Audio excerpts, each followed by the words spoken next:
Hello everyone, आज class 11th का chapter number 5, 6, 7, 8 मतलब कि जो पार्ट 1 में डाल चुकी हूँ ऑलरेडी, जो कि मोस्ट इंपॉर्टेंट क्वेश्चंस के हम जो वीडियो बनाने वाले थे उस मोस्ट इंपॉर्टेंट क्वेश्चन की 2 वीडियो आने वाली थी। ठीक है, 2 वीडियो में से एक वीडियो आ चुकी है, वो मैंने कब का डाल दिया है कुछ दिन पहले ही। ठीक है, तो ये वाला जो पार्ट है आपका, ये है सेकेंड पार्ट। इस पार्ट में हमने क्या करना है, जो चैप्टर नंबर 5, 6, 7, 8, क्योंकि हमने 4th चैप्टर तक वीडियो 1 में बात कर रखा है और बाकी के जो चैप्टर बचे हैं, ठीक है, तो ये वाले जो चैप्टर बचे हैं इसमें इस वीडियो में हम उन पर बात करेंगे। उसके कुछ मोस्ट इंपॉर्टेंट क्वेश्चंस देखेंगे कि उसमें क्वेश्चंस कैसे हैं एंड आपको कैसे पूछ सकते हैं। इन शॉर्ट कह लो कि जो बुक के जो लास्ट वाले हैं ना क्वेश्चन, टेक्स्ट वाले, वही मैंने लिए हैं बिकॉज चैप्टर भी उसी पे बेस्ड है। और मैंने बाकी के जो कुछ क्वेश्चन जो आ सकते हैं, क्योंकि मैंने इसमें सब नहीं कराया बिकॉज वीडियो लंबी हो जाएगी, तो जो कुछ क्वेश्चन और इंपॉर्टेंट लगते हैं वो मैं आपको बता दूंगी। सबसे इंपॉर्टेंट चीज़ कि जो 60 मार्क्स का पेपर होगा, 30 मार्क्स का या 20 मार्क्स का जितने भी मार्क्स का होगा उसमें 1 मार्क्स वाले होंगे। तो 1 मार्क्स में सबसे पहले तो आपका पर्सनालिटी का पूछेंगे। पर्सनालिटी का इसमें टूरिज्म से कोई मतलब वो नहीं है कि आपने सिलेबस में नहीं पढ़ा बट स्टिल आपको आनी चाहिए। ठीक है, तो वो आपसे रिलेटेड है कि आप उसको कैसे आंसर करते हो। दूसरा आ जाएगा आपका पहले पर्सनालिटी का पीडी, फिर आ जाएगा आपका कि 1 मार्क्स में ही टूरिज्म वाले क्वेश्चंस भी पूछे जाएंगे। टूरिज्म वाले में 1 मार्क्स में कैसे क्वेश्चन पूछे जाएंगे वो मैं आपको बता देती हूँ कि जो आपके जो 1 मार्क्स के जो भी क्वेश्चन आएंगे उसमें या तो फुल फॉर्म पूछ लेंगे, ठीक है, या फिर वो होगा एक तो फुल फॉर्म पूछ लेगा किसी का दे के, या फिर किसी का नाम, जैसे कोई भी पर्सन का या फिर कोई डेट वो पूछ सकते हैं। और एकोमोडेशन, अट्रैक्शन, 4 एज में से क्वेश्चन पूछ सकते हैं। 1 मार्क्स वाला आपका हो गया क्लियर कि आपने आना क्या है और आपने उसमें करना क्या है। फिर आ जाते हैं हम second, third, fourth, max to max शायद 4th मार्क्स तक ही होता है मेरे हिसाब से। तो उसमें सेकेंड में और 4th में, या फिर अगर 6th मार्क्स का भी होगा तो भी उसमें आपने क्या करना है, 2 मार्क्स वाले में ज़्यादा नहीं लिखना है, तो उसमें छोटे छोटे क्वेश्चंस जो है ना तो उनमें से ही आएंगे। ठीक है, और जो लॉन्ग वाले हैं ना, लॉन्ग वाले में कुछ क्वेश्चंस, 1 या फिर 2 क्वेश्चंस आपके कौन से वाले आएंगे जो आपको पूछेंगे कि आपका ओपिनियन क्या है प्लस में, लेकिन वो आपकी सिलेबस से रिलेटेड होगा। ठीक है, तो वो हो गया पूरा पेपर आपका डिस्कस कि पेपर आएगा किस टाइप का। 60 मार्क्स का होगा, मार्क्स मैंने बता दिए, 1 मार्क्स और 2 ऐसे जो भी है वो भी मैंने आपको बता दिया। तो मोस्ट इंपॉर्टेंट क्वेश्चन पर आ जाते हैं एक बारी। तो उसमें क्या हुआ कि पार्ट 1 में जो मैंने आपका ये डाला हुआ था उस वाले में मेरा 4th चैप्टर तक मैंने करा दिया था। इसमें हमने क्या करना है, इसमें हमने 6th जो चैप्टर है उसको नहीं लिया है बिकॉज उसमें ज्योग्राफी से रिलेटेड और टाइम से रिलेटेड, जो लोकल टाइम है उससे रिलेटेड क्वेश्चन है। तो उसमें क्या करना है, एक तो ज्योग्राफी है, एक टाइम में, 2 क्वेश्चन ही आ सकते हैं उसमें से। तो टाइम आपको कैलकुलेट करना आना चाहिए, उसका फॉर्मूला बता रखा है उसी बुक में है। एंड जो ज्योग्राफी का है वो आपको बताने की नीड ही नहीं है बिकॉज की उसमें जो लास्ट के टॉपिक है उसमें साफ साफ लिखे हुए हैं, तो इसलिए मैंने 6th चैप्टर ऐड किया। तो जो हमारा ये 5th चैप्टर है उसका सबसे most important question, sorry guys, मतलब इसका पहला क्वेश्चन ये है कि what are the significance of accommodation in tourism.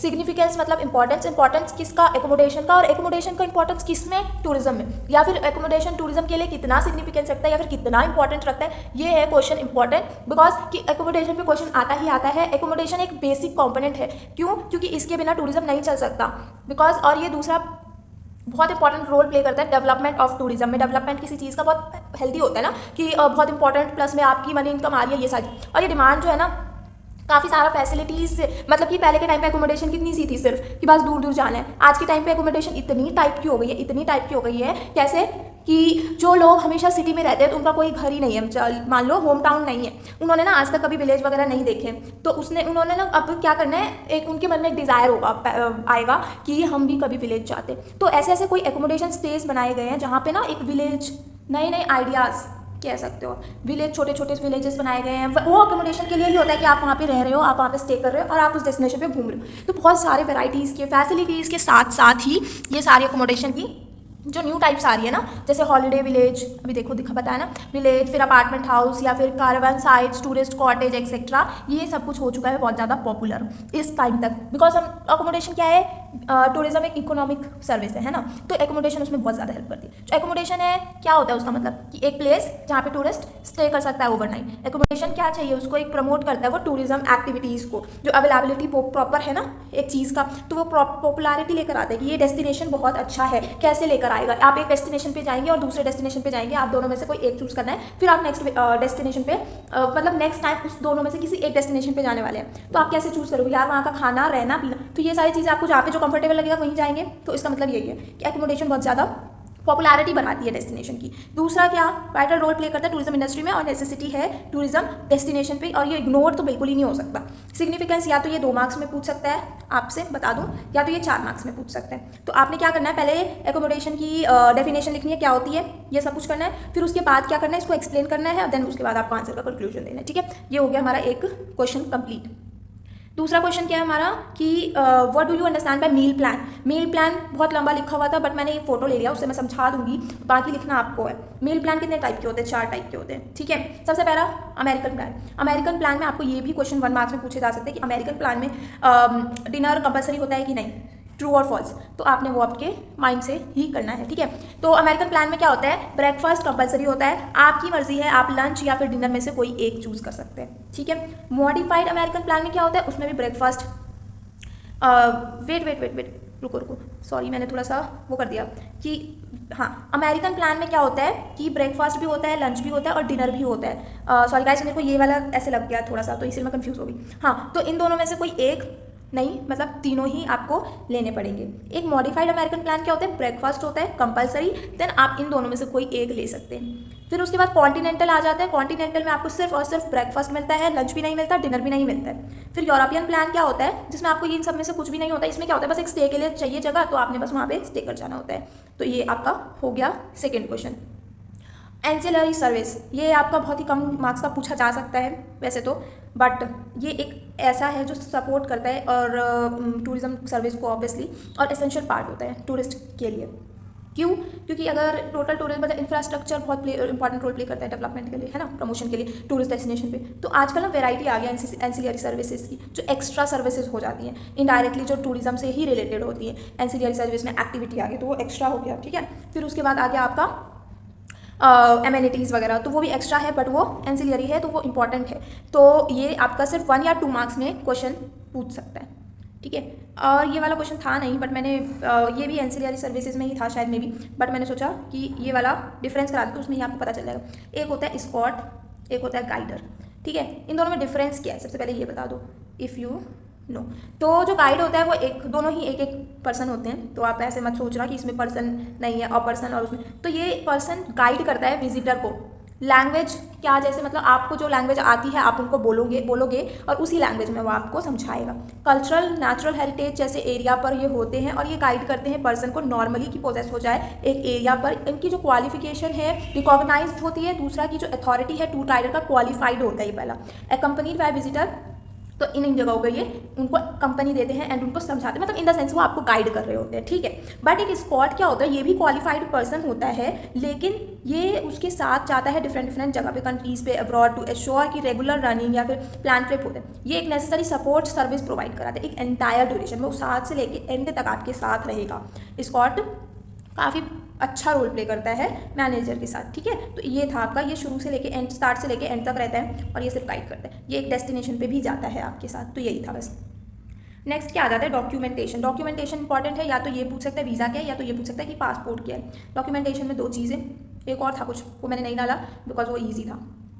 Passport एक ऑफिशियल डॉक्यूमेंट है जो कंट्री का ऑरिजिन मतलब वो करता है, डिफाइन करता है, प्लस में आइडेंटिटी दिलाता है, एक सिटीजनशिप को परमिट करता है कि वो जा सकता है अब्रॉड, ठीक है। यूनिवर्सली एक्सेप्टेड है इंटरनेशनल डॉक्यूमेंट। तो ये आपको बॉर्डर क्रॉस करने के लिए एक पर्सन को पासपोर्ट चाहिए ही चाहिए। एक वीज़ा क्या होता है? एक स्टैम्प मार्क्ड होता है एक एप्लीकेटर के पासपोर्ट पे या सर्टिफिकेट पे, जो कि उसमें एक अथॉरिटी द्वारा लिखा जाता है या फिर स्टैम्प लगाया जाता है कि वो विजिट कर सकता है और परमिशन उसको मिल चुकी है कि वो किसी भी कंट्री में टेम्पररी स्टे के लिए रह सकता है। तो ठीक है, इनमें से आपको एक पूछ सकता है या फिर 2 या फिर डिफरेंस पूछ सकता है, तो उसके लिए भी तैयार रहना। चैप्टर नंबर 7 जैसे मैंने आपको बोला था कि चैप्टर नंबर 6 मैंने नहीं कराया बिकॉज उसमें एक लोकल टाइम है, ठीक है, और दूसरा ज्योग्राफी के ऊपर है, तो वो आपने ना खुद से करना है। तो पहला क्वेश्चन इसमें ये है कि हेरिटेज साइट्स और हिस्टोरिकल साइट में क्या डिफरेंस है। पहला, हेरिटेज साइट्स वो साइट्स होती है, बहुत इंपॉर्टेंट है टर्म में, आर्कियोलॉजिकल के, ठीक है। यूनेस्को ने डिक्लेयर किया था कि site, monument, city, natural list जो बेस्ड होगी ना एक सर्टेन क्राइटेरियन पर, उसको ही सिर्फ हेरिटेज साइट बनेंगे। लेकिन जो हिस्टोरिकल है वो रिलेटेड होता है कि एक इवेंट पे यहाँ लड़ाई हुई थी, तो इस प्लेस को हम इसलिए जानते हैं बिकॉज वहाँ पे लड़ाई हुई थी, तो इसीलिए इसका क्या था, related to event, world religious congress या फिर शिकागो कॉन्फ्रेंस, कुछ भी कह लो, पर्सनालिटी या फिर बिलोंग, जैसे आश्रम ले लो महात्मा गांधी का साबरमती, तो वो उनसे रिलेटेड है, तो वो हमने क्या करना है, हिस्टोरिकल साइट वहाँ वो चीज़ होती थी, तो ऐसे करके इंसिडेंट पैटर्न करके इन्वेंशन ऐसे ऐसे चीज़ें करके तो वो हिस्टोरिकल में आ जाती है। दूसरा क्या है, आर्कियोलॉजिकल साइट्स क्या होती है, इंपॉर्टेंट साइट्स है ये, और ये प्री हिस्टोरिक साइट्स है, मतलब कि वैल्यू होती है इनको हिस्टोरिकल, और ये प्रोटेक्ट किया जाता है ताकि इसको एक्सप्लोर करें, अनएक्सप्लोर भी चलेगा, एक्सकवेट करें, मतलब खुदाई वदाई करके प्रोग्रेस में लाएं, पता करें कि हाँ एक्चुअल में हुआ क्या था यहाँ का मटेरियल या फिर इक्विपमेंट देखने के बाद, ठीक है, तो वो हो जाता है आर्कियोलॉजिकल साइट। फिर आ जाता है list the quality of good guide at heritage site. Good guide हम कैसे पहचानेंगे किसी को, उसकी कुछ क्वालिटीज़ होती है। जो गाइड है ना रिप्रेजेंटेटिव होगा कल्चरली, ट्रेडिशनली, हेरिटेज साइट। एक रिस्पॉन्सिबिलिटी होगी उसके पास इन्फॉर्मेशन सही देने का। गलत इन्फॉर्मेशन भी देते हैं कुछ कुछ, बट जो गाइडर होगा ना, असली वाला जो क्वालिफाइड होगा, वो अच्छा इन्फॉर्मेशन देगा। ड्यूटी होती है उसकी, ट्रेन डेस्टिनेशन पे जाता है, ऑथेंटिक और फैक्चुअल इन्फॉर्मेशन देगा आपको, बिल्कुल सही सटीक आंसर देगा, और फिर उसके बाद सारा इन्फॉर्मेशन वो कलेक्ट करके रिलेटेड उस साइट के पहले ही रखेगा। तब फिर उसके बाद जो टूरिस्ट उससे पूछेंगे वही वो पूछेगा। जो आर्कियोलॉजिकल ASI का क्या इंपॉर्टेंट रोल है टूरिज्म के डेवलपमेंट में। ASI जो आर्कियोलॉजिकल सर्वे ऑफ इंडिया है, काफ़ी ज़्यादा इंपॉर्टेंट रोल प्ले करती है। फंक्शन है कुछ इसके, क्या फंक्शन? रिसर्च करना, एक्सप्लोर करना, प्रोटेक्शन लेना, मेंटेन करना, रेगुलेट आर्कियोलॉजिकल एक्टिविटी। जो रोल है काफ़ी ज़्यादा सेफगार्ड है, मतलब इधर ना थोड़ी सी हिस्ट्री लिखी हुई है, ठीक है, तो उसमें भी ऐसे ही हिस्ट्री लिखी हुई थी, तो आप ऐसे हिस्ट्री लिख लिए। बेसिकली इनका काम, रोल, ये सब आप ऐड कर सकते हैं। तो यही आ गया। और सेफ्टी प्रोवाइड करना, फिर उसका रिसर्च करना, एक्सप्लोर, एक्सकवेशन, प्रोटेक्शन दिलाना, मॉन्यूमेंट साइट्स वगैरह का, तो ये फंक्शन आ जाएगा। चैप्टर नंबर 8 में लास्ट चैप्टर है ये हमारा, तो इसमें list main functions of ministry of tourism. Ministry of tourism के जो फंक्शन है ना, मिनिस्ट्री ऑफ टूरिज्म पता है ना आपको, हाँ, तो उन्हीं के जो फंक्शंस है ना, क्या क्या हैं? ऑल पॉलिसी मैटर इंक्लूडिंग इतने सारे information, planning, infrastructure, product development, इतने सारे, फिर ओवरऑल रिव्यू देखना, इंटीग्रेटेड फाइनेंस, ये ऑफिशियल लैंग्वेज, तो इतना सारा काम है इनके पास। ये आप एक बार बॉक्स खुद से रीड करना, ठीक है। तो ये फंक्शंस है मिनिस्ट्री ऑफ टूरिज्म के। What is the important of triple P in tourism? Triple P क्या है और क्या इंपॉर्टेंट है? ऑब्वियसली ये जो है डेवलप करता है इंफ्रास्ट्रक्चर सर्विस सेक्टर में, और अचीव करना, इनका एम है कि अचीव करेंगे हम डेवलपमेंट, मैक्सिमम यूटिलाइज करेंगे रिसोर्स का। और जो ऑप्शन है ना एक्सप्लोर का, especially when the state is not condition to take a big infrastructure, मतलब कि अगर स्टेट के पास इतना पैसा नहीं है, वो इतना इंफ्रास्ट्रक्चर नहीं बना सकता, तो ये ट्रिपल P हेल्प करेंगे उनको। पब्लिक प्राइवेट पार्टनरशिप बोलते हैं, इनकी हेल्प से वो टूरिज्म में कुछ कुछ प्रोडक्ट लेकर आएंगे, तो वो इंट्रोड्यूस करेंगे, ठीक है। स्टेट गवर्नमेंट अलाउ करेगी कि हम इसमें इन्वेस्ट करेंगे, फिर प्रोजेक्ट्स लेकर आएंगे, कॉन्ट्रीब्यूशन होगा, तो बहुत कुछ बनेगा, सेंट्रल बॉडीज़ भी होगी, फिर होटल्स वगैरह ये सब बनेंगे। तो इन सब चीज़ों में इंपॉर्टेंट, काफ़ी ज़्यादा इंपॉर्टेंट होता है ट्रिपल P, ठीक है। ये आपका ट्रिपल P का 1 मार्क्स में फुल फॉर्म पूछ सकता है, या 2 मार्क्स में ये पूछ सकता है, तो आपको पता होना चाहिए। NGOs क्या है, एक्टिविटीज़ क्या परफॉर्म करते हैं? लोकल बॉडीज़ है, NGO लोकल बॉडीज़ हैं, तो वो पैसे देती है, देखती है पंचायत, उस पर विलेज पंचायत पे डेवलपमेंट देखती है, दिल्ली डेवलपमेंट अथॉरिटी, DDA वगैरह, ये सब जो है ना, तो ये सब चीज़ें भी देखती है NGO, ये सारा एक्टिविटी परफॉर्म करती है। तो ये आपका मे भी अगर आ जाए NGO का इंपॉर्टेंट है, आ सकता है। मेन फंक्शन UNWTO के क्या है? प्रमोट करना sustainable tourism policy, market generate करना, नॉलेज प्रोवाइड करवाना, इंटेलिजेंस सिस्टम लेकर आना, कोऑर्डिनेशन करना, डिस्पेंसिंग करना, इन्फॉर्मेशन देना। अब मैं आपको बता देती हूँ, ये हो चुका खत्म। एंड जो क्वेश्चंस और आंसर्स मैंने आपको बताए हैं, बेसिकली 2 वीडियो है, दोनों में मैंने आपको 8 चैप्टर तक इंपॉर्टेंट क्वेश्चंस करा दिए हैं। एंड इसमें आपको क्या करना है कि सारे क्वेश्चंस करने ही करने हैं, प्लस में जो 1 मार्क्स के लिए मैंने बताए हैं फुल फॉर्म, वो देखिए। जैसे टाई का फुल फॉर्म आ गया, तो आपने क्या करोगे? टाई का फुल फॉर्म आ गया तो आपको पढ़ा होना खुद का होना चाहिए ना। तो अब कुछ क्वेश्चंस ऐसे हैं इस ऑर्गेनाइजेशन के रिलेटेड, क्या क्वेश्चन आ सकता है कि इनके बारे में बताओ। तो आपने पहले फंक्शन, रोल, इस्टेब्लिशमेंट, डेट, ये सब, हेडक्वार्टर, ऑब्जेक्टिव क्या था, इन सब के वो याद करने हैं, सबसे इंपॉर्टेंट चीज़। इसमें से एक क्वेश्चन आएगा, ठीक है, आता है तो इनमें से कोई एक पक्का आएगा, 4 का कह लो या फिर 6 का कह लो, ठीक है। तो ये आपको करके जाना है। 1 मार्क्स में भी हो गया, सारा क्वेश्चन हो गया। लेकिन अब जो कुछ क्वेश्चंस अगर रहते हैं, अगर कुछ देखा मैंने वापस से पढ़ा, कुछ इंपॉर्टेंट लगेंगे, तो मैं नेक्स्ट वीडियो भी बना दूंगी। देन तब तक thank you so much. Like, share and subscribe guys. यहाँ पे मैंने मेंशन किया हुआ है